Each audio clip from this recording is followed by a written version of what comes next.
Justine, what do you have against choice?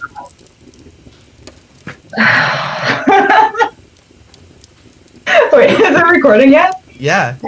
Okay, well, I can cut that part out. No, we're not cutting anything out. What do you have against choice? What's so funny? Okay, well, it's not about choice. Like, hey, should you have the choice to kill another person? Like, it has nothing to do with choice. But this isn't a person. Yes, it is. No, we're talking about a fetus. This is not another person. Like our friend would say, this is not a separate legal entity. So, when do you become a person? Well, that might be the subject of some discussion. Do you have anything that might convince me of when a person might become a person? Because I say a person, well, personally, we'll get to my views a little later, but someone might say that a person isn't a person until they're born. Okay, so what if you're born premature? Well, then you're born. You're the same age as a baby who is, like, still in their mother's womb. Why is it considered double homicide if you kill a pregnant woman? Thank you. Okay, so we'll snuff out that argument right there. So then why? Okay, so then when do you argue that it becomes alive? At conception. Why? Okay, what do you have against choice? No, why conception? Why conception? I was just. I won't tell you what. I'll take a bit of a walk. I don't want to mansplain the abortion issue. I feel like that'd be terrible optics if I just did that. So. Well, let's ask that question. Why can't a guy talk about this? Because her body, her choice. We're just covering. It has nothing to do with choice. It's not even her body. Well, it's a distinct biological entity that is residing within her. With that separate DNA. Yeah. You're literally destroying a unique thing that will never exist again. It's like destroying, a Van Gogh or, the Colosseum. Like, that'll never exist again. And you're just destroying that. Well, what's the difference if you're going to destroy the zygote or after the conception while it's still in a very, very early stage, as opposed to, pardon my expression, but masturbating? Or for a woman just simply having her period and not doing everything she can do to fertilize all the time? Because that's still those what are those, what's the term for that, for those cells, those sex cells, like they geromes or something, like I thought it was gametes. That's gametes. Yeah, that could be. So the gamete is a part of yourself. The gamete is a biological, is a I won't call it an organ, but they're cells produced by your body. Okay, so, and then of course once you've joined with another person, that's something special, that's something unique. Mm-hmm. And of course, I would argue that the process of life has begun, and I'm sure Justine would argue that as well. The what, sorry? The process of life has begun. Yeah. Well, I think it has to be on the pro-choice, in quotes, person to have to prove that life doesn't begin at conception. Like, when would they think that life begins? Because that's, the crucial question. Because after it's a life or a person, you can't end it. Because within the canon of human law, there's been kind of an understanding that, a child, a baby, a fetus within the womb is a human and deserves, at the very least, the right to, protection, Like, in the Bible, it talks about God knowing you before you're born. And again, about the law about, killing a pregnant woman is double homicide. So, at least in the West, there seems to have been an understanding that that is a human being. It is only sort of now that we've reinterpreted things so that like abortion has been normalized and the killing of the unborn is a legitimate action. I would argue throughout history, though, that's been a normal action, too. I mean, look at Grecia and Rome. But like, They had mass killings of their children, you know? So it's not necessarily a human virtue that, like, inherently that life is precious. However, if you hold that view, life is precious. There's a bunch of things that come with that. There's social programs. You know, the idea of caring about somebody else, that is a view that life is precious. Well, can I you take the stance that life is precious, you have to you can't have the view that life is not precious and still care about other people. Well, sorry, let me interject though. So yes, there has been there have been practices of infanticide and even abortion in antiquity.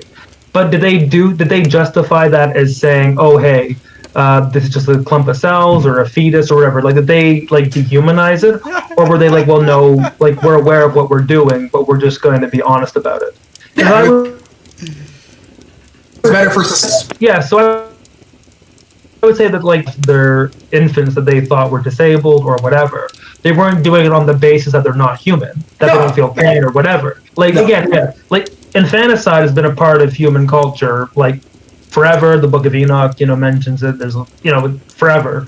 But the whole the whole argument about it not being human is a recent kind of invention. And again, those cultures that practiced infanticide also practiced like human sacrifice and other things. Yeah. So the whole idea that life, the whole being something to be preserved and cherished, is I would say uniquely Christian kind of a thing.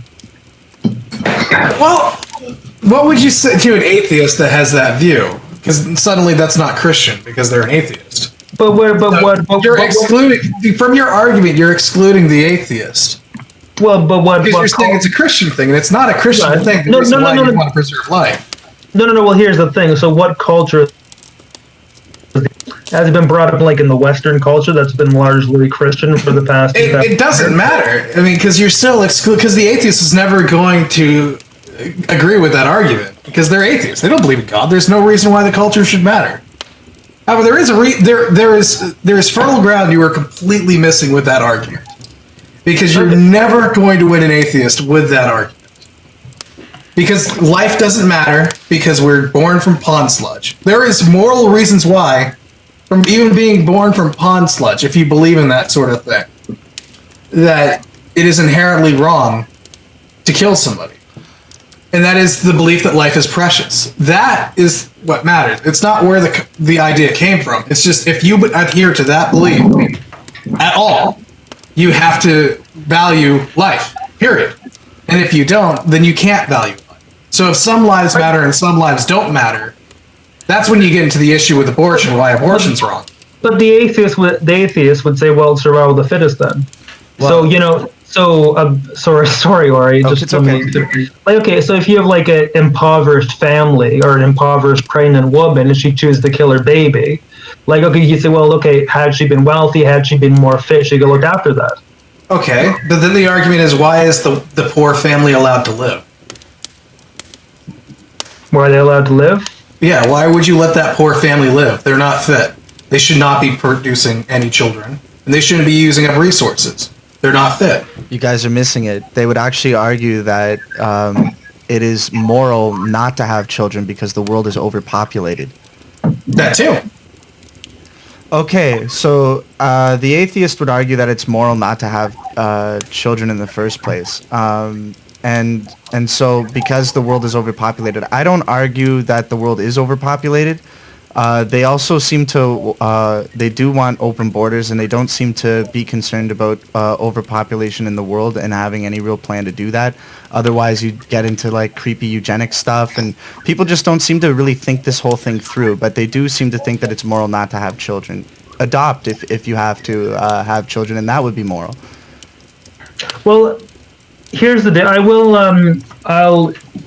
I'll kind of counter that by saying they say it's immoral to have children if you're like Western and largely if you're white, because you'll have like there's like this great Bill Nye interview where he's like, oh yeah, my cup of coffee costs 1,000 tons of CO2 to fly it over or whatever, and he was like saying, oh well, the people who burn coal in Kenya aren't hardly producing as much CO2 as I am. So his whole argument was that in the West that we should stop having children because we kill the environment and over whatever, and that it's okay for other people to do that.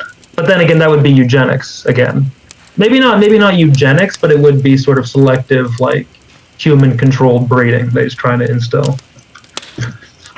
Let's call it a coincidence that Margaret Sanger, the founder of Planned Parenthood, was a eugenicist, and the weeds of humanity. And Planned Parenthood happens to target disproportionately poor and minority neighborhoods, going right along with her eugenics plan. Really weird, really strange, but strange coincidence, I'm sure. Mm-hmm. Right, but if you believe the world is overpopulated, wouldn't you want to increase the reduction of... Oh, well, euthanasia. Exactly. But you would think if you held that view, you would kill yourself for the greater good. No, because you're the enlightened one who knows that we're overpopulated, so you have to, Some of the abortions go awry and the child survives, and they end up leaving it out to die. And in Canada, it's been recorded to have happened 766 times just since 2012. And it's self-report. And I don't think that most pro-choice people know about that. And, well, obviously they don't. And if they did, I don't think they would be as pro-choice. They certainly wouldn't be for that, leaving out people that have survived the abortion. Once you've survived the abortion, you're alive. Everybody can agree with that. So I think at that point, that's another great point to walk back from, is to say, well, do we agree that this person is alive? Yes. Would you leave them out to die? No. Well, then we agree at least on that. And then what about a person that's that age? If a person that can survive an abortion at that age, then why would we abort somebody at that age? If anybody could survive it, that's obviously a baby. So then we walk them back from that age. But that's just me. That's how I view taking on this subject. Well, another thing too about abortions, like just in general, a lot of people don't know this, but like when they get vaccines, there's fetal tissue in that vaccine. Oh, yeah.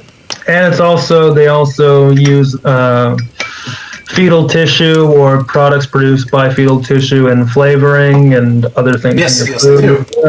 And the thing about the vaccines, they justify abortion by the fact that we need fetal tissue stem cells for the vaccines. But the fact is they throw away umbilical cords, right?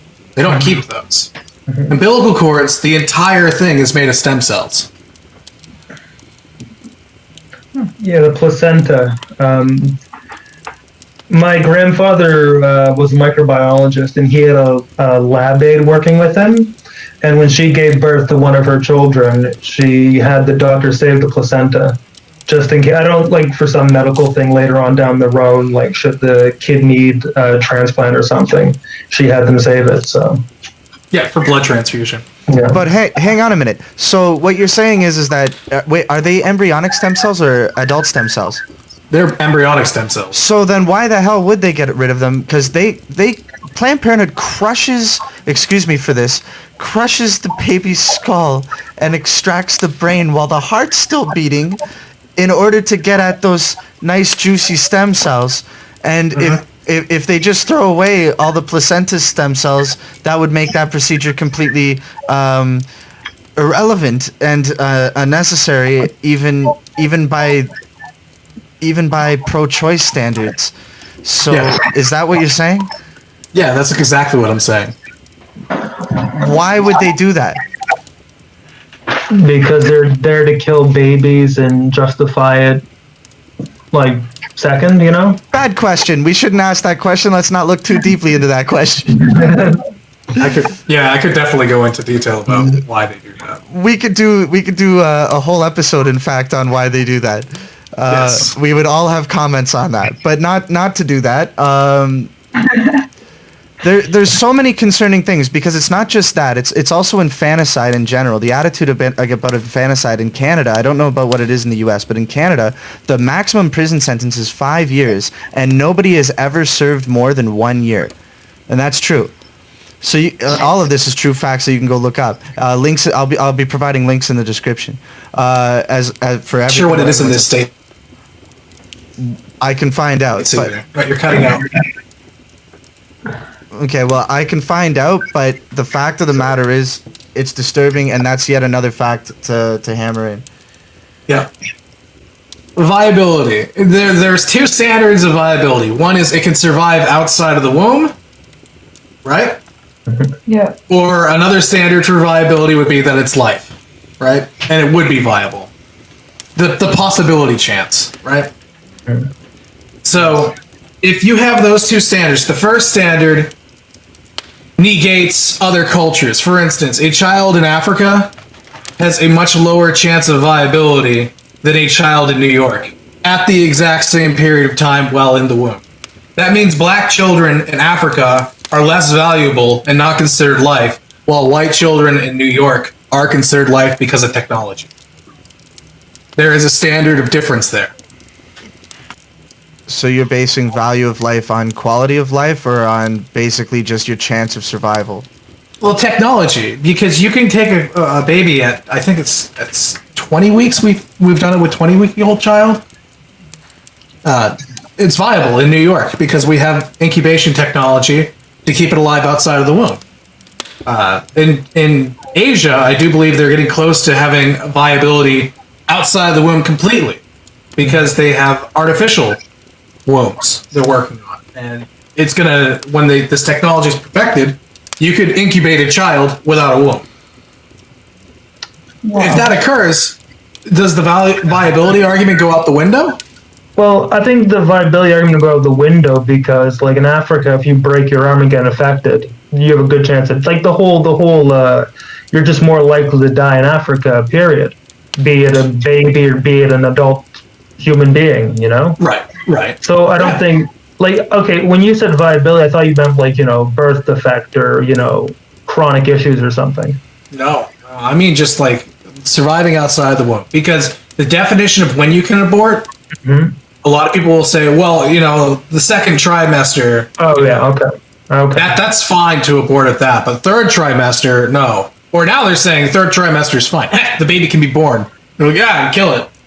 Okay, but then so then going to further along down. Okay, so with the viability thing, well, you give birth to a baby, it needs to live. It needs to have its mother feed it and everything for 2 years, 3 years.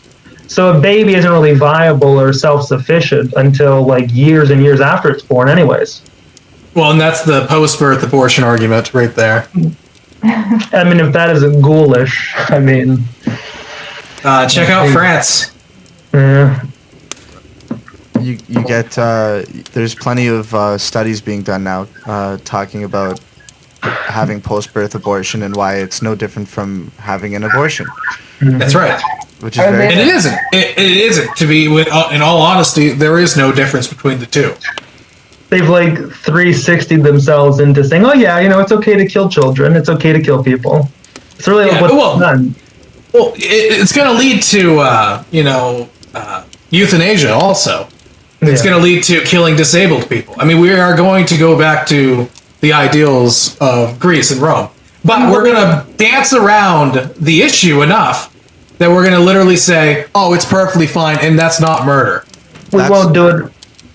Sorry, that's why there's two huge anti-abortion movements going on now. I shouldn't say huge, but huge in their communities. There's a black anti-abortion movement because more blacks are being aborted than born in places like New York. And there's the people with Down syndrome begging for their lives because Iceland cured Down syndrome by aborting everybody with Down syndrome. Sorry, what were you going to say, Nation? No, I lost the plot. We can continue. Sorry about that. No.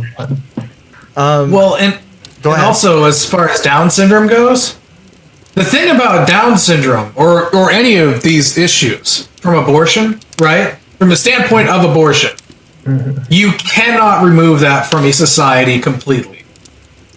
It will not happen. Down syndrome will appear again in Iceland. Or it was Iceland you said, right? Yes. Yeah, it will appear again. The immigration happens. The only time And also, there's going to be people with that dormant gene. And then why are you like, okay, so, and then what's the basis for killing someone with Down syndrome? Oh, they're not going to live a normal, good life? Like, what's actually the point? Because there are plenty of people with Down syndrome who are perfectly happy and contented with the lives they live. Again, they're not going to achieve or function at the level as someone without Down syndrome would function, but they're still like what's your justification for killing them? Does it come down to like economic viability? Oh, they're a drain on the economy, or they're a drain on their fans. They'll never produce. It's like, in a way, it's like you're reducing the human being to an economic unit with that, because like the whole happiness, the whole emotional thing goes out the window. You know? Right. So it really comes down to the economics behind it, does it not? Right. And see, once again, this is pointing out that abortion is not about an argument between life and death. No. It's not. And it's not about an argument between something being life and not life. It's an argument of selfishness. Is this person valuable enough to me that I'm going to give it the guarantee of life? Or it's not even that. Is the person valuable enough to the society or to the nation? Because Well, generally, abortion is a personal choice. It's not yet. I mean, unless you want to use countries like China, for Well, I'm example, saying- which is curtailed. Well, I'm saying that as a country, right? You have a government, and your government is supposed to represent the interests of the citizens. That's why we have governments, right? Right. Yep. So okay, so what the government is saying is that, okay, well, you're not, instead of serving the interests of someone with Down syndrome or the interests of someone who's disabled or whatever, and again, like I don't know how the government would do that or whatever, but like not killing them would be a good start.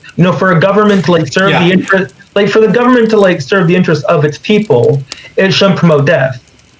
Right.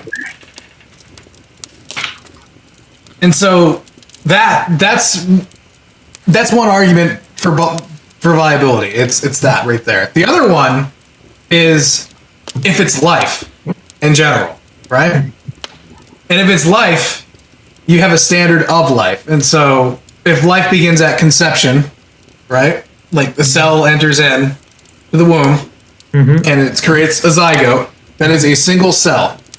So if that standard is not life, then the question is, when does that cell splitting become life?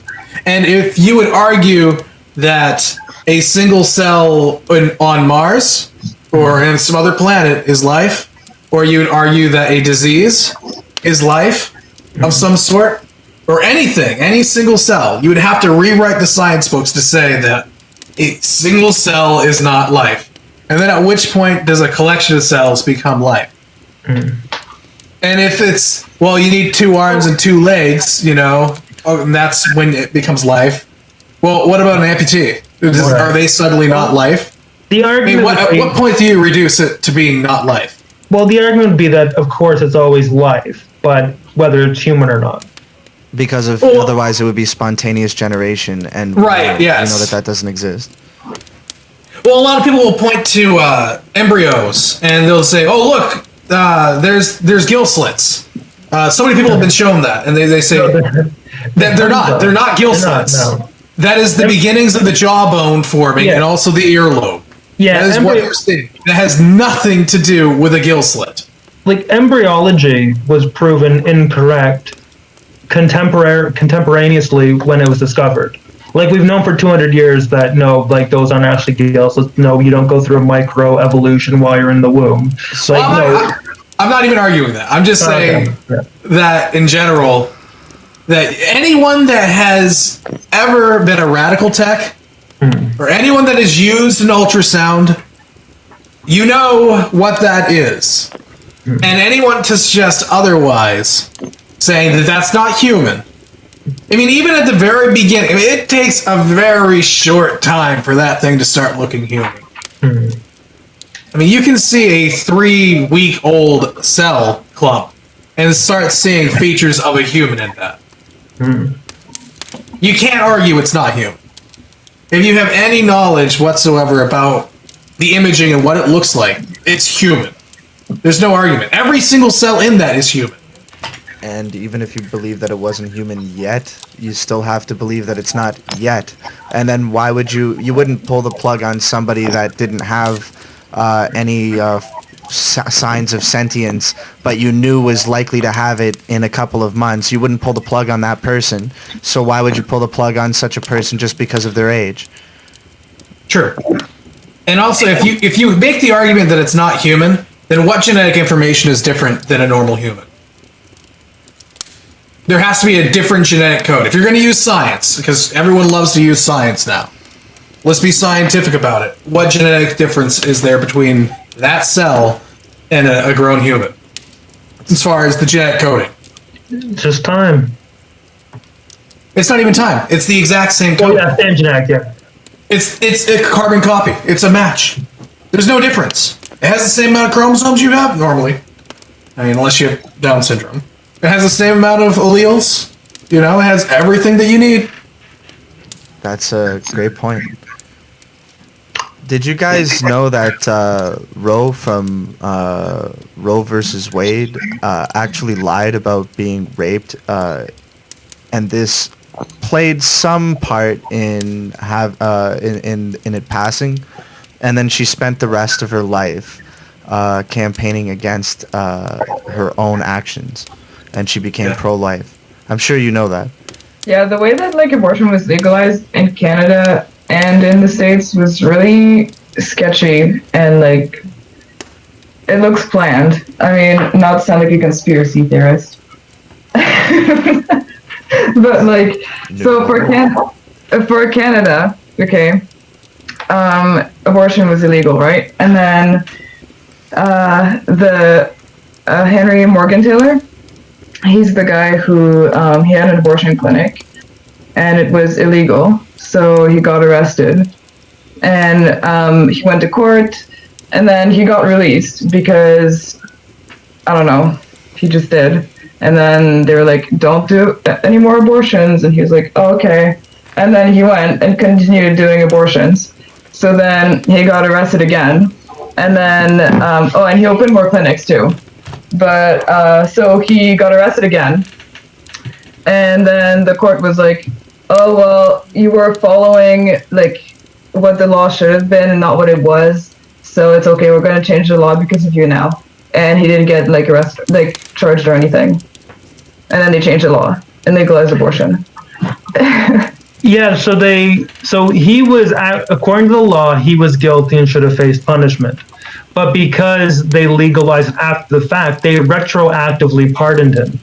And it sounds like a lot like Jack Kevorkian for the States.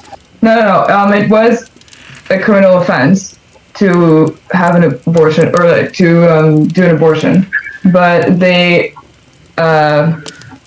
decriminalized it. They never legalized it. They never made a law about it. So it's just not a crime. But that's it. So first time he got arrested was 70. Okay, 1988 was when the law changed or disappeared. Like, right. Now, in Canada, it's currently legal, or it's not illegal, to have an abortion at all stages of the pregnancy, although supposedly you won't, you can still, you'll have a problem finding a physician willing to perform the procedure, supposedly, unless the mother's life is threatened. Now, in the States, I know that New York just passed it so that they could have the same thing, an abortion right up until birth. Jared, did you have an opinion on that? It's your own backyard. It's not just New York. There's several other states. I think there's 7 of them now that have passed similar laws to New York's law. And actually, the New York law, it's not just right up until birth, because it has language in there that would allow an abortion to occur after birth as well. What? Yeah, there is language in there about that. I would have to look up the exact language because I don't want to misquote it, because people are really like, you gotta have the right word, and one word's missing out of it. type We thing. can link to it. Yeah, if you could look that up. But yeah, there's definitely it's the way it's written. They make it so you could form an opinion on it rather than it being concrete. This is when you can't do it. So and it's getting worse because there's a lot of states that the population does not support that, and yet they're still trying to ram in these laws. Like, if you actually watch the video of when they were signing that into law, they were laughing when they were signing it into law. Like, what the hell are you laughing at? I thought everyone was supposed to say, well, it's a horrible thing that this has to happen, but sometimes this has to happen. It's a tragedy, but it has to happen. And yet they're laughing about it? Wow. That's awful. I didn't see that video. Yeah. Yeah, you should look it up sometime. They're all laughing when they're signing into law and cheering and laughing about it. Like, literally laughing. It's like something you would see out of a horror movie, like, they're about to sacrifice a baby. Everyone's all like... It's just so hammed up, it's like, this can't be real. That's so weird. Like, I don't know how someone who is, like, who supports abortion would see that. Because, like, even they don't see abortion as a good thing, right? Oh no. I don't think many people do. Oh no. Oh no. When I infiltrated. When I got into a feminist left-wing group, as if there's a distinction, I encountered a whole bunch of women that celebrated abortion, like as a form of contraception. Like, I'm gonna have an abortion this year, and no, I am. Like, it was unbelievable, the culture that was in this group, and that's out there. Is all I'm trying to say. They exist. Oh, I know they exist. There's... I don't want to get into this topic. I'm not going to go there. All right. Thanks for sharing. Are we ready to bring in our guest? Because she's been waiting patiently, and that might spice up the conversation. Sure. So, is abortion a positive or negative right? It's not a right because, well, it's not a right, but also it's not in the Constitution. True. If you want to read a more stupid document, like, just read the Canadian Constitution, the Bill of Rights. I have read some of the stuff in that, and I've been like... I want to, like, gouge my, like, oh man, I hate it. There was one last point I wanted to get in while we wait, because Yeah. it was concerning.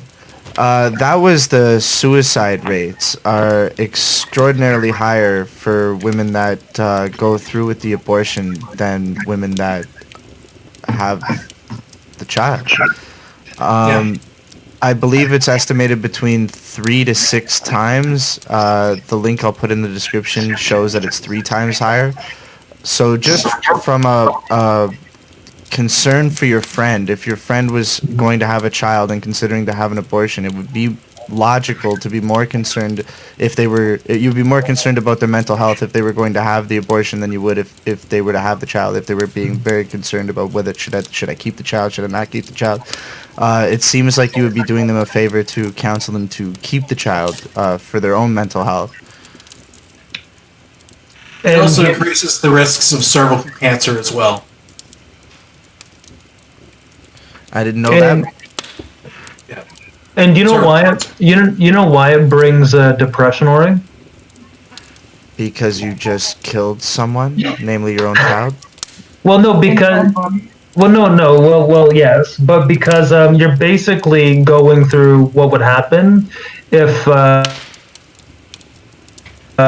stillborn or Miscarriage? so you're basically artificially inducing a miscarriage, and psychologically, like that's really damaging to a woman because again, like there are like biological kind of reasons with like the propagation of like your genetic information and all this, but it's devastating because like you as a mother, like when you're pregnant, your entire body is geared to protecting and nourishing that baby. So to like give yourself a miscarriage that's like, in a way, your biology failing. You're like, you internalize as guilt because, like, oh geez, like, you know, my whole purpose right now is to protect this thing, and if you kill it, well, you're just denying yourself that, and you're like forcing yourself into that. Depending on the method, also of abortion, there's some chemical abortion will cause your hormones to be imbalanced for the rest of your life. Wow. A lot of times, it causes permanent damage. And a lot of people aren't aware of that. There are some heavy risks.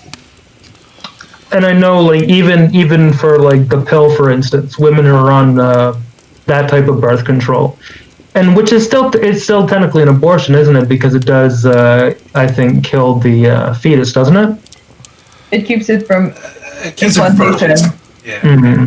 No, it can fertilize. It just keeps it from implanting into your uterus lining. Right. So I thought it was that it didn't. You didn't ovulate properly. well, I'm pretty sure that you can still get pregnant, and then it just like flushes out the zygote without it implanting. Oh wow! I would have to look into that. It's I really thought- extreme. like until you doubted it, I was pretty sure that that was like how it was. But now that No, I don't doubt it. It's just that's really shocking to hear. And the point is, yeah. I never thought of it like that. But yeah, that could be. And my point is with that is that that does affect your personality. That does change your hormones and your internal chemistry. And I think there are like lifelong effects if you like start taking the pill. Well, look at women that get hysterectomies. When they a lot of them have to take supplements in order to produce the hormones that they would normally have produced. Like soy. It's true. It's for women, though. It's for women, not boys. Yeah, That's right. And they are boys. Stop it, boys. And this didn't come up, but I wanted to like talk about this boy.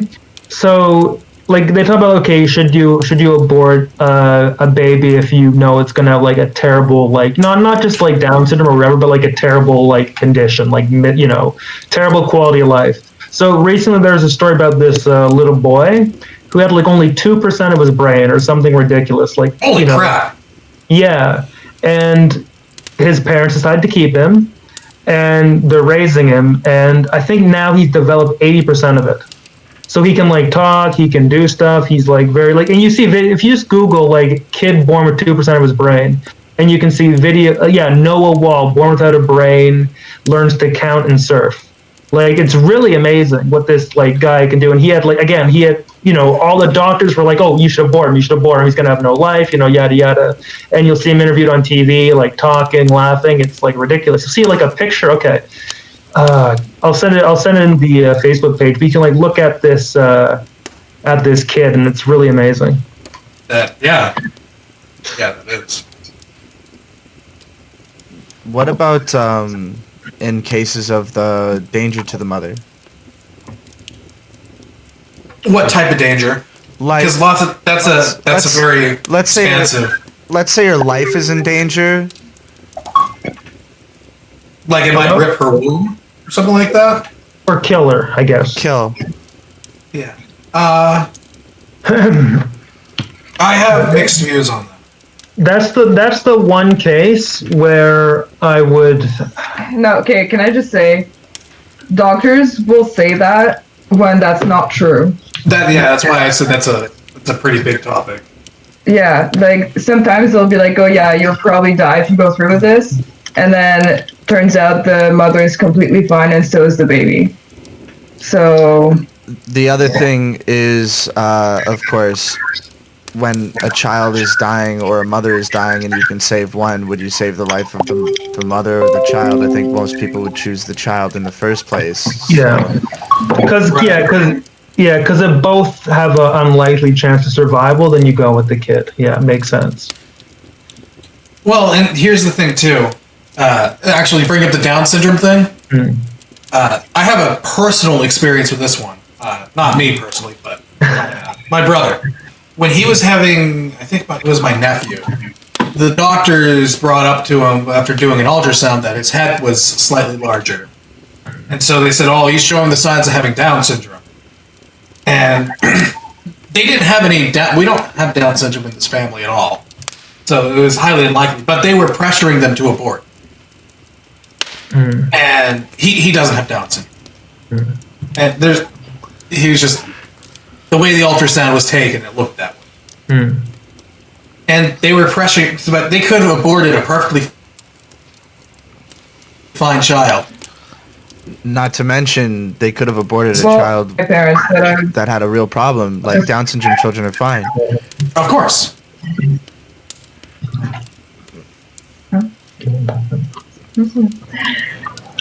I'm sorry. No, sorry. Well, no, like I know this one woman too who had like really high blood pressure, and she was pregnant, and the doctors were pressuring her to abort because they're like, you won't survive pregnant, like you won't survive giving birth. And every time, like, she decided to keep the child because she was pro-life, and then she would go to her, and every time she saw the doctor would be like really upset at her, like, oh, you should abort, like, this is ridiculous, like, you shouldn't have to go through this. And like, she was like, okay, are you actually pro-choice? Because this is my choice to keep the baby. And then anyway, turns out that like she lived perfectly fine, and then the child was born and the child was fine too. And it's like, doctors don't know, like, I don't know, it's instead of something that should be seen as a last resort, they do push it heavily. Like, it does, again, it's all maybe circumstantial or, experience or whatever, but they do, like, the doctors do kind of see that almost as like, okay, you have an issue with your pregnancy? Okay, well, you should probably abort it. Well, doctors aren't necessarily the most intelligent people in the world. They're highly indoctrinated people. A lot of them do have some knowledge, but you will find a lot of doctors that simply parrot opinion pieces they read in their medical journals. That's why you see all these crazy trends with health trends and stuff like that happening, because doctors promote them. Like the whole concept of bacon and eggs for breakfast. Doctors parrot that all the time. For forever, they were like, bacon and eggs breakfast. Well, it's because they were given a pamphlet from a bacon and egg company. And they just believed it. What's the favorite cigarettes amongst doctors? Like 3 out of 5 doctors smoke what is it? Marlboro. Marlboros, yeah. 4 out of 5 doctors smoke Marlboro. There you go. That's And that was back when education actually mattered.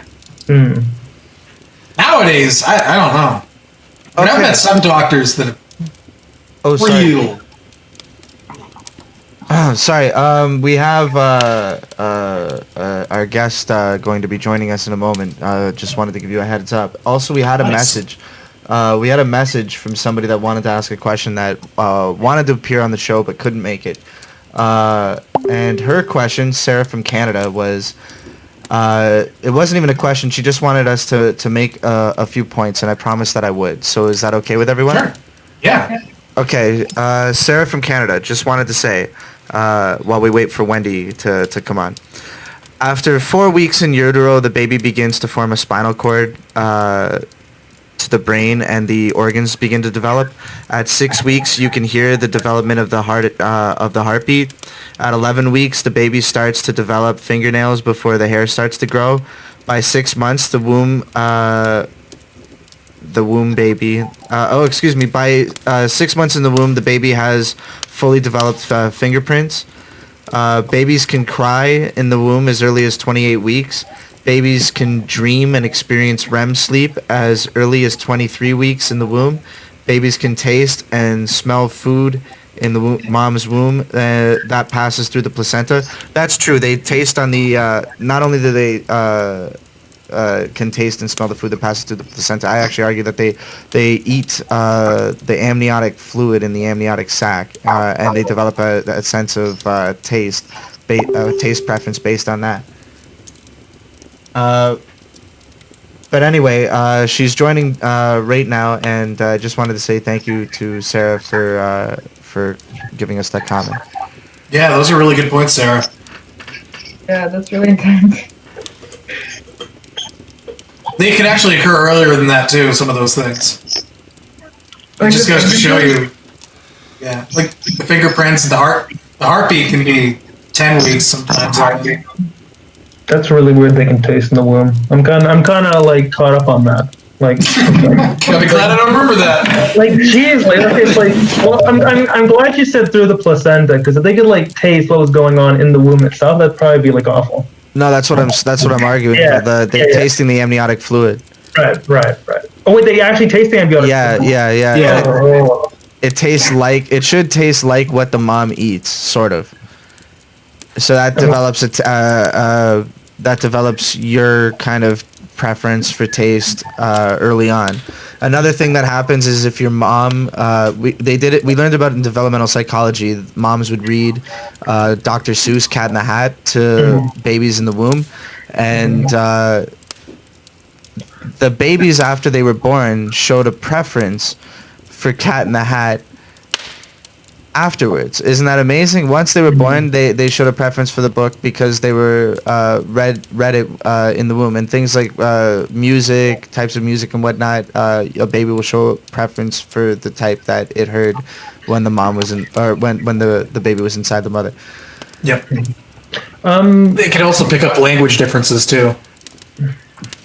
Like children naturally will be more stimulated by similar languages, but if you have a child that's with multiple different languages, it'll show stimulation to all those different languages also.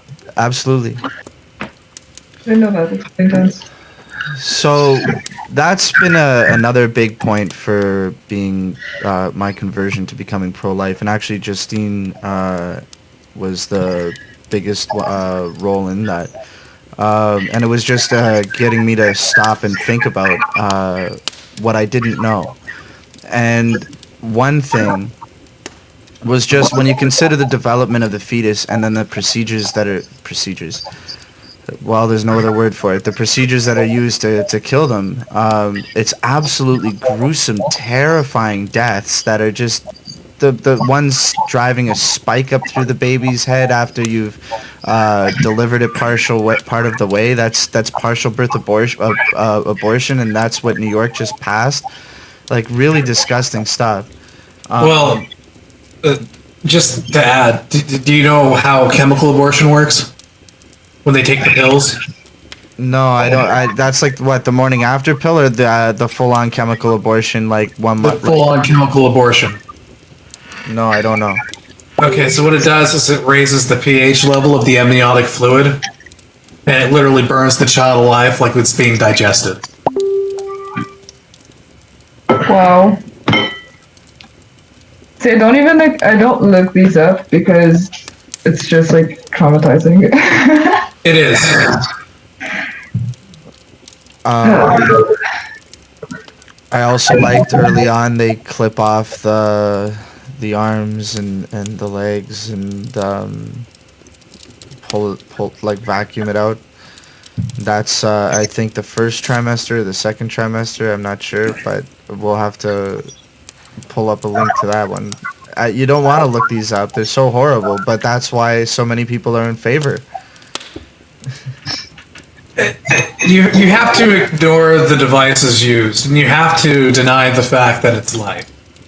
Because if you were to say to anyone that you have a criminal, and you're going to throw them in a vat of acid, or you're going to take a drill and drill through their skull, everyone would be up in arms and say that is the most horrible thing ever. It doesn't matter what that person did. They don't deserve to die like that. And yet we are taking the literal, most innocent thing you can possibly take, and just putting it through the worst death you could possibly imagine. But yeah, another thing too about abortion. So like, let's say you get to the point where you're like, fine, it's life, but I don't care, right? You know, it's my choice, my body. Well, if you have that view that life isn't precious, right? Yeah. Then you have to accept that life isn't precious. And if life isn't precious, there's no reason to help anyone else. So you could say that there is no reason to give to the poor. There's no reason to help the needy. There's no reason to help the hungry. There's no reason to not kill somebody. I mean, it completely destroys all societal responsibilities at that point. If life is meaningless. Yeah. I don't think they would say that life is meaningless. Oh, of course not. But objectively, if a child's life doesn't matter, then objectively life doesn't matter. Yeah.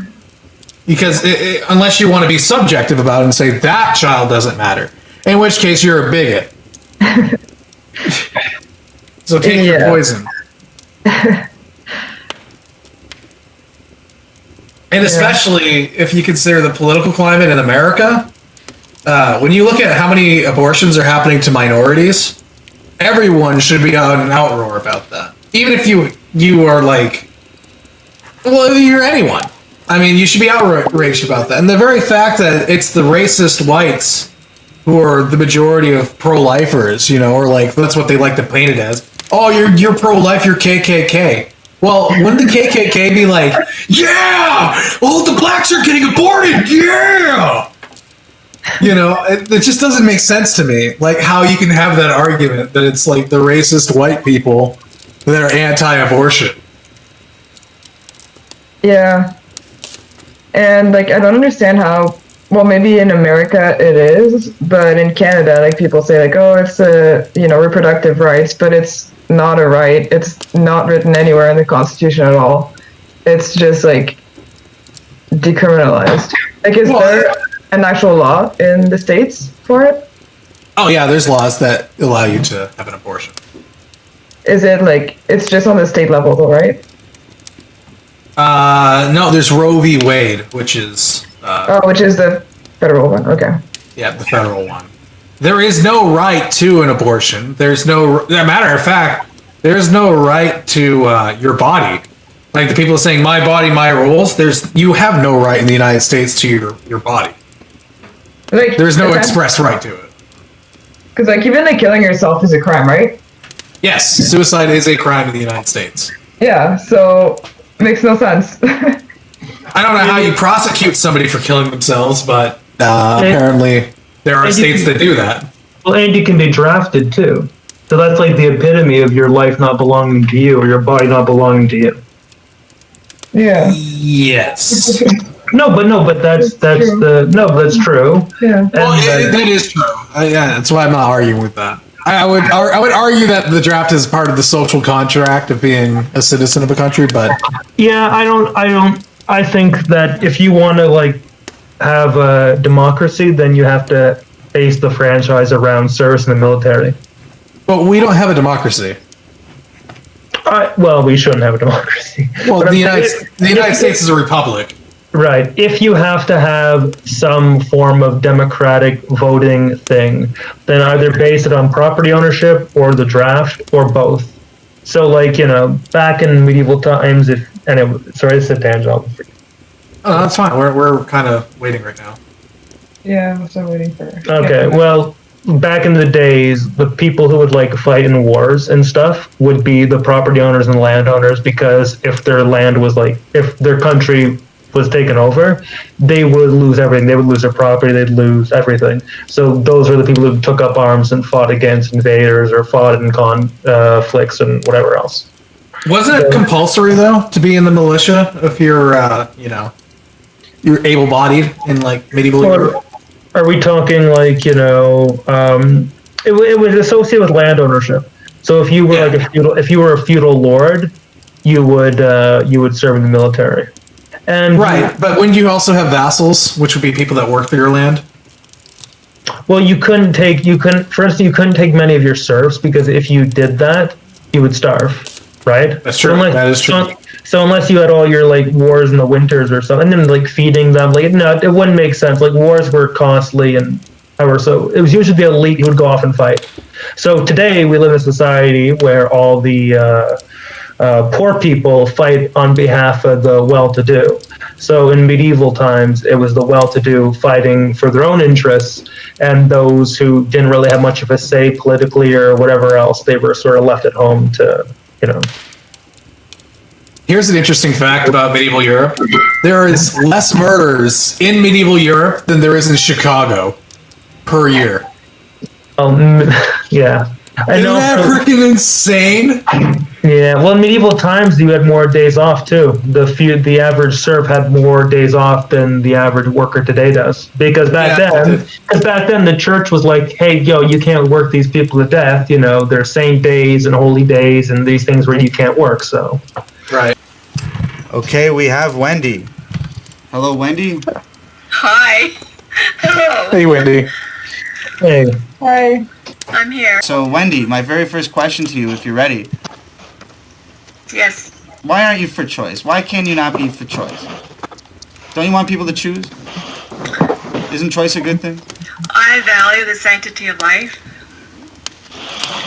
6 years ago, I wasn't sure where I stood on women and girls that were in the crisis of being raped. And then, at that time, 6 years ago, my daughter-in-law was pregnant and 2 weeks overdue. And we went through a very traumatic experience. Her baby heart stopped beating, and it happened to stop beating on my birthday. So the very next day, she was delivered. Perfect baby.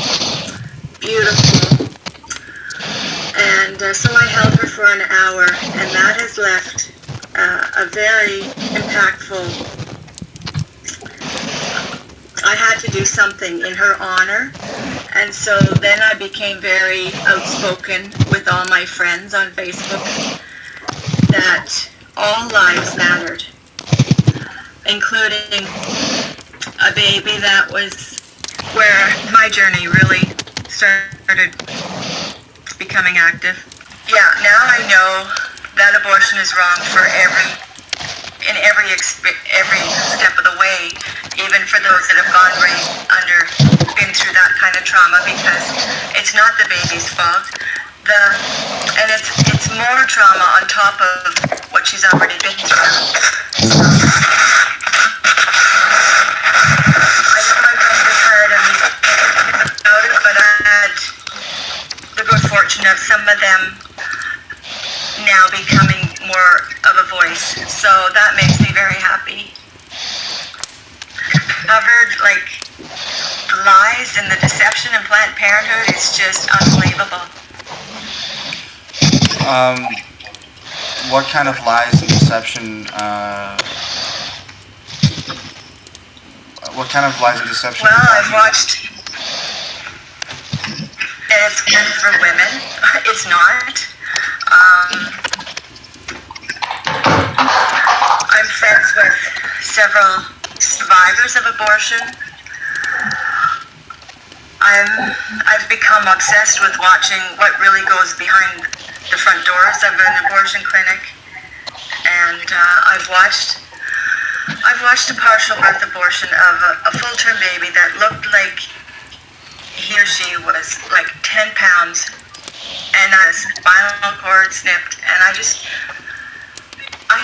it's all about money, and it's so horrible what the babies suffer, and then the moms are a mom of a dead baby. They've been very misled that this is a good thing, and I can't stand the brutality. It's just horrendous. Now, we were discussing earlier this really particularly despicable practice of where can you really draw the line at despicable, honestly? But some of the babies survive and end up being left out to die. And in Canada, just since 2012 to 2018, it was something like 760. And before that, from 2002 to 2008, or from 2000 to 2008, it was 491.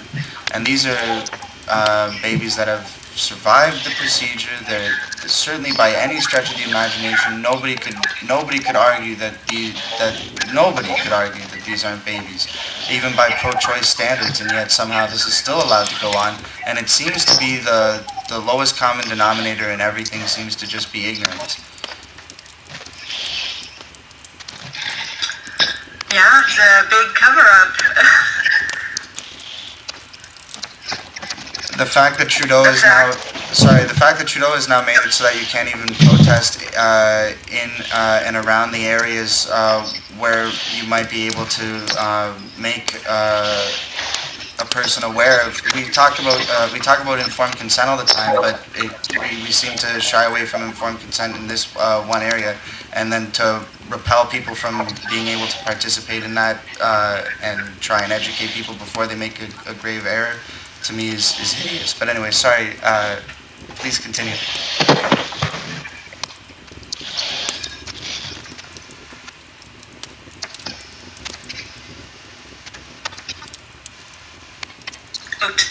Oh yeah, no, it's okay. Silence is perfectly fine. And we also have our group here, but who have been waiting patiently. I don't know if they can hear.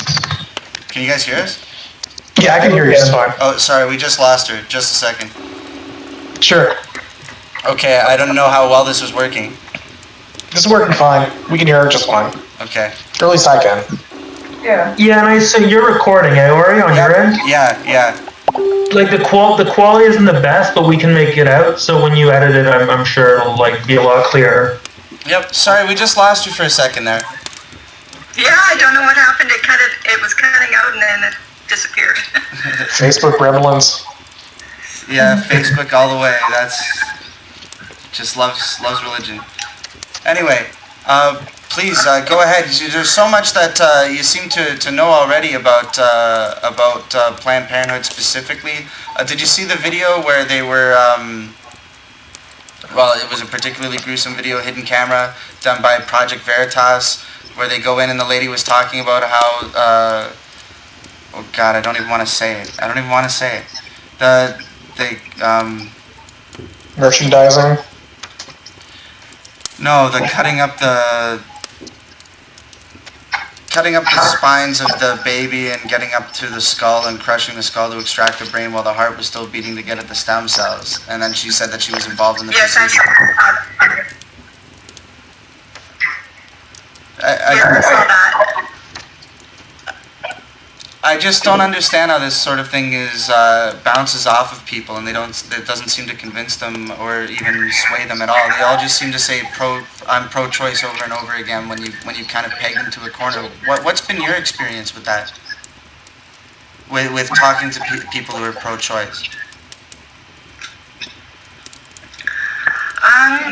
They just say that they disagree with my views. I try and post the links for them to watch, and I don't know, they just turn a blind eye, I guess. They don't want to know the truth. And that's just it. I think it's willful blindness. And for me, when I try and really peg them down, it seems like it comes down to a label. They don't want the label of being pro-life, which is also insane.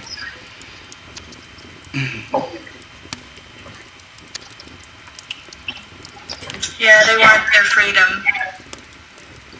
Yeah, sorry, did anybody else want to jump in here with our guest? We've had a very chatty group up until now. Maybe they were taking the time to catch the breath. Well, I think we're giving her respect also. I mean, she has a compelling story. It's true.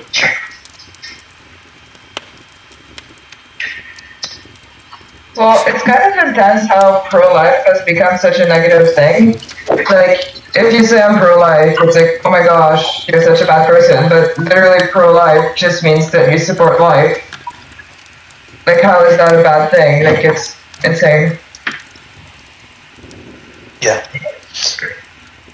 Yeah, they say it's a freedom issue, but what about the freedom of the child? I mean, the child isn't even given a chance to even live. Yeah.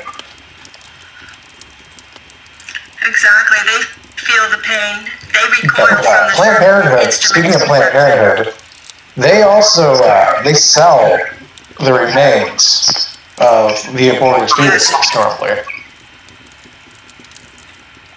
Yes, they make huge profit. Yeah. They sell them to, and if you also you see that there are a lot of corporate interests behind Planned Parenthood. So a lot of American corporations will actually donate and give money to Planned Parenthood. Yeah. Do you guys know who they sell the parts to? I know it's supposed to be for medical research, but I wasn't sure if like anyone knew like exactly what companies bought that. There's I'm pretty sure you can find a list of. I think Cinemix does. I watched a movie online on YouTube with Abby Johnson being interviewed, and she did list, but I didn't write it down. Right. Right. I just think it's very interesting that it's a merchandising thing. Also, it actually hurts their profit line. Planned Parenthood specifically too. They claim to offer more services than what they really do, and they count when it comes to an abortion. They count every little thing as a service, and whereas the other things they don't necessarily count it out like that.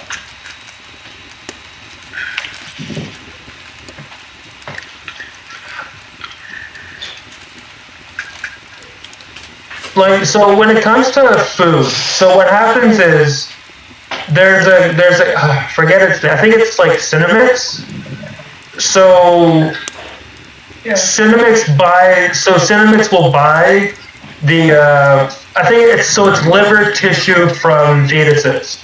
So they buy that, and then they use that liver tissue to culture flavoring.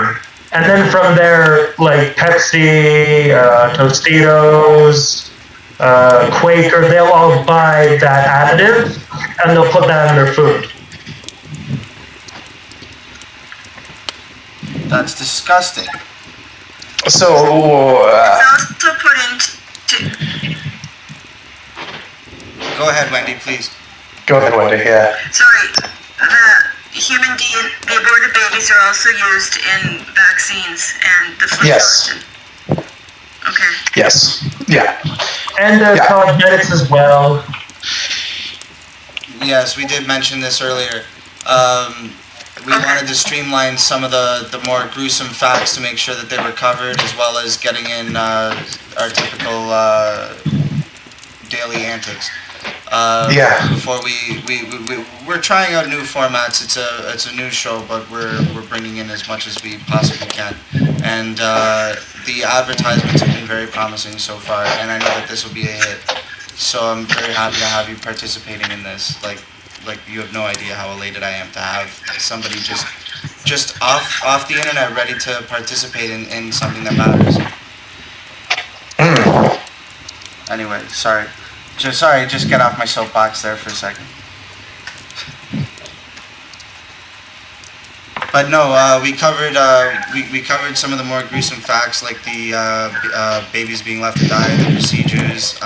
Margaret Sanger, being the founder of Planned Parenthood and being a eugenicist, who wanted to target blacks and the poor specifically, and now Planned Parenthood supposedly has more locations in those areas by coincidence.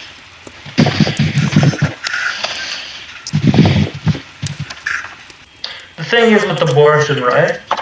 It's not just like, if it was just a woman's or like the baby, there wouldn't be as much clout behind it. I mean, there would be to some degree, but the reason why you see so much pressure in the political side, the corporate side, the cultural side, is because there are massive money interests behind it. Planned Parenthood and all these other associated corporations and companies, like for them, they need a supply of fetal cells to do what they do. Research labs, vaccine companies, it doesn't matter. The reason why this is such a big issue today is because there are corporate interests behind it. There are moneyed interests. Yeah, there is. And it's funny though to see that we have really like accepted this in the Western world, but like in countries that have more lax laws, you don't see this going on. Like you look at a lot of the Asian countries, they don't practice these things. It's the Western countries that do. We're supposedly supposed to be the ones that have the morals against, abusing life. Are you forgetting China? Well, China, yes, China does that, yes, but a lot of the it's more procedural. It's not they don't keep the fetuses. So Like, they don't make a market out of it. well, and this might seem like a tangent, but I don't think it is.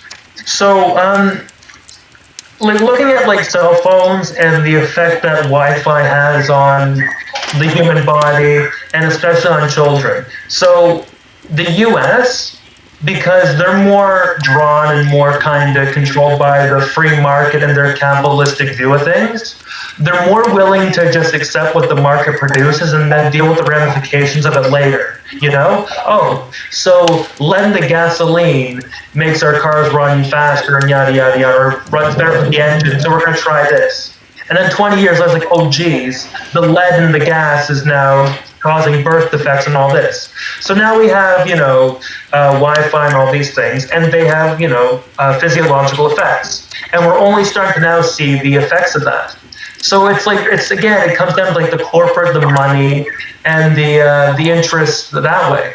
And same with the abortion thing. We're willing to, forgo our morals or forgo common sense if there's a short-term profit behind it. Yeah, really it's partly true. This is coming from a capitalist too, so. Thanks for pointing that out, though. I didn't know the business side of that at all, and that kind of explains more of why Planned Parenthood would operate in Canada, because I couldn't really figure that out. Yeah, no, it's like it all like I don't want to say it like all comes down to money, but I think on the lower levels, like if we're not getting to spiritual and like those kinds of things, for like most of those people, it comes down to money, and they make a killing. Yeah. And just in case you're like, and don't worry, Jer, I'm not anti-capitalism per se. Oh, don't worry about it. I'm cool. I'm more of a distributist or a corporatist, but yeah, no, I'm not a dirty commie, so don't worry. Don't worry, I'm not worried about that at all. Even if you were, I just didn't talk to you for a little bit. Wendy, is there anything more that you wanted to tell us about what being pro-life means to you and basically what you want other people to know, or anything in general? It's okay. I don't need to put you on the spot.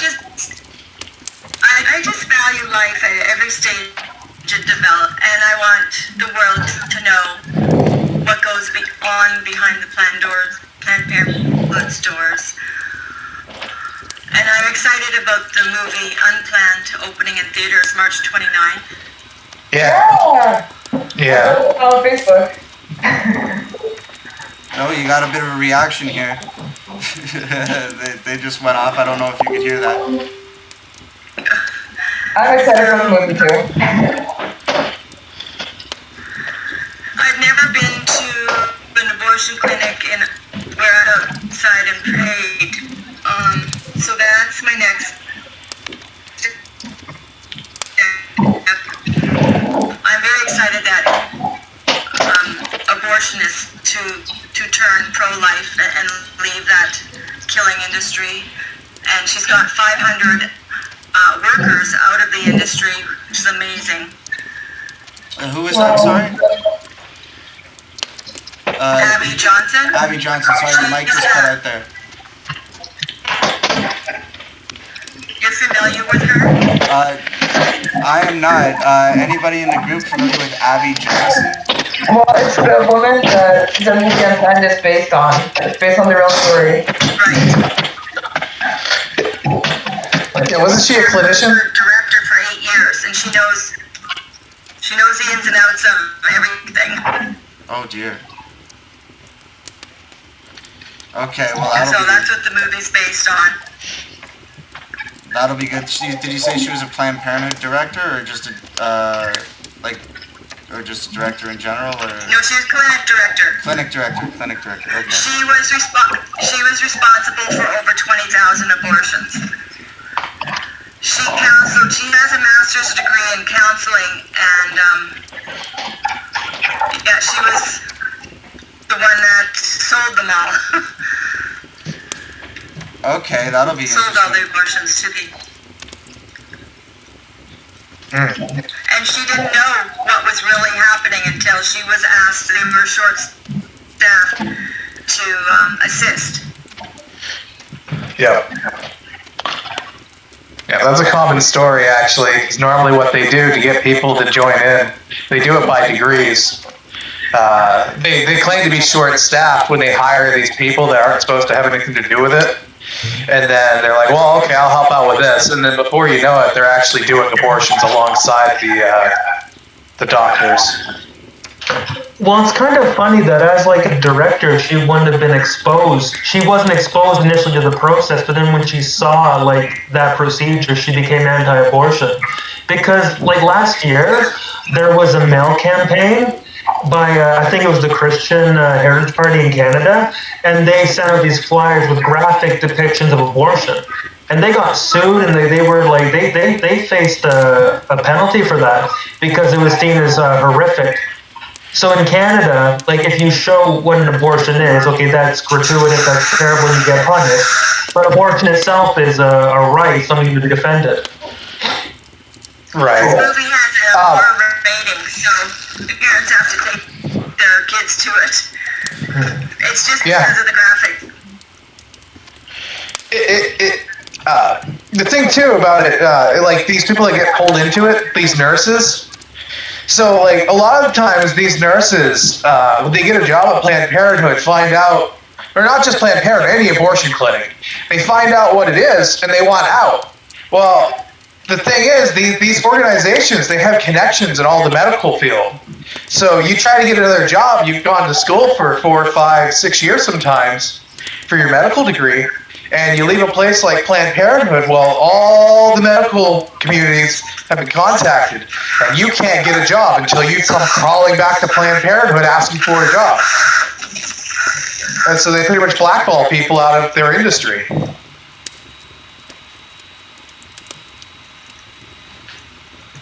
And in reality, that shows you really all you need to know, you know? Because there's more to it than just like the women's rights or anything this way. And if you honestly are exposed and see what abortion is, then it's really like indefensible. So of course all the abortion advocates say, oh, just a clump of cells, it's not human, it's whatever. Because they try to, they try to convince you, they kind of show you that it's not. It's, sorry, I'm cutting out a bit. But the point is that they lie, and when people actually see it, even if you're like pro-choice, like if you see what goes on there, it's really hard not to be moved by it, and horrifying. Well, it's mandatory for a lot of these clinicians to have counseling therapy on a regular basis. Even some organizations require it to be a weekly basis. And see, now, I realize that's I'm going to make a caveat real quick. That is very common in the medical field to have counseling and therapy. But if you're dealing with something like abortion, you're not an emergency room person. You're not dealing with trauma. Like, if you're in a trauma ward, obviously, you're dealing with trauma. But if you're in an abortion clinic and it's perfectly normal and okay, that shouldn't bother you, but it does. So that goes to show you it's the same as witnessing somebody going through trauma. That's true. They present it as some old benevolent, wonderful, merciful thing you're doing. And then these people are like, they're suffering like trauma. So what's that tell you? Yeah. It tells you that, okay, we've gone to a point in our society where we no longer we no longer trust our instincts or our gut reactions. Because if you were shown an abortion with any context, you would think that's horrible. But because we live in a society like this society, we're able to rationalize any atrocity, any immoral thing there is. And it's like truly horrendous. And if that's not like the mark of abject decline, I really don't know what else it could be.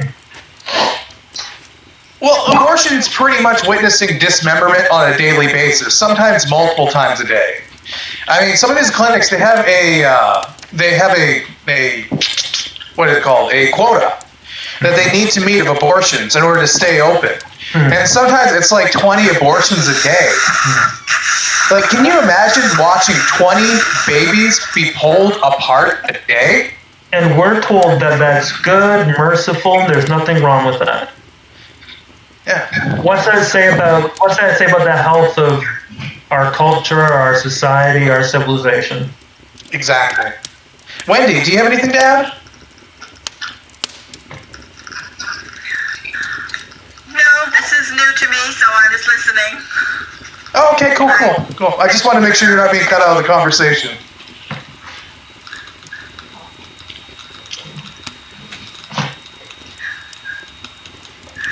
Well, I'm not going to stop educating my friends about it, so... Good work. I think if you can just, with all of us, if you can change one person's mind about abortion, that's going to save lives. It's guaranteed to save lives. But you also have to be active, like, I had this thought come to me yesterday. I don't know if I could do it, but I thought of applying at Planned Parenthood and then seeing if I could influence any of the workers to get out. That's really brave. Holy moly. That'd be awesome if you could do it. Videotape that. Yeah, I'd probably get fired right away. Right? But I just want to find things to be more active. Because there's not much happening where I live. It does seem to be a bit of a dead issue. Nobody's really, you don't really see much activity. But then it's kind of, the law isn't very kind to protesters. They, like I pointed out, they have now a buffer zone, they call it, where you can't protest within a certain amount of an abortion clinic. I believe it's something like down the block you have to be, and it's just a sign that the government's going one way, and it doesn't matter that a whole bunch of its people are against it. The decision's been made. That's what it always feels like. The decision's been made, everybody's moved on, and if you try to bring it up, it's like, why are you going against the system? You're just trying to start trouble. Yeah, I feel terrible for you guys that live in Canada having to deal with this issue, because it is very hard for you guys to say anything about it. Right now in America, it's still an issue that can be discussed, and it's still an issue with heated reaction. In my local area, people are starting to become absolutely disgusted with abortion. I mean, everyone I talk to, even my really, really lefty friends, I have friends that are socialists, out and out socialists, who disagree with the New York law, and who are starting to wake up because of it. But from what I see in Canada, on the other hand, it's that the Canadian people, the general populace, is just, they've been sold on the issue. Yeah, Canada, there isn't much. I mean, ironically, the people who are most against abortion and more for traditional things here would probably be the Islamic community. So when it comes to pro-life things that way, actually they're kind of doing a good job of protesting that. But I mean, we still have the Rally for Life and the March for Life that happens, I think, twice a year now. And I think some of the large cities will have their own gatherings where people will protest abortion. Well, that's great. That's great. Once a movie comes out and people are being opened, it will generate a lot more interest in people switching sides. You think the movie will bring a lot of interest? Oh, yeah. Yeah, just watch the trailer. Type in unplanned. I will. I'll have to do that. I'm starting to feel like a fish out of water now, being the only one that hasn't seen something important. Oh man, it's gonna be great. They actually show a real simulated. It's not a real abortion, but what it would look like in the film. Yeah. So you'll probably cry. You'll have a visceral reaction to it, but it's good to see because it really lets you know exactly what's going on, and hopefully that'll bolster people to fight against this issue, because this is really a fighting issue. I mean, you look at all the other issues in the world, like people talk about the Holocaust, like what? Maybe how many millions people died? 6 million people, maybe a little bit more. You know, from just the innocent people. I'm not talking about the soldiers and stuff like that. And I'm not saying soldiers aren't innocent, but I mean, it's a relatively small number. Billions of people are dying from abortion, and yet people are okay with that. Like, if you want to talk about things in history, when we look back and we say, oh my gosh, how could they do that? Well, that is the people that are supporting abortion right now. They are the ones turning a blind eye to all this evil. We say, how could they have burned the Jews inside of factories and stuff like that and watched the smoke, and they could smell the smoke coming from the place, and they knew that there were carton bodies to be burned, and they're okay with it? Well, you're literally experiencing that with abortion right now, everywhere. Yeah, it's Hitler's got nothing on Margaret Sanger. And they're babies too. It's not just grown adults. Like, at least an adult had a chance to fight.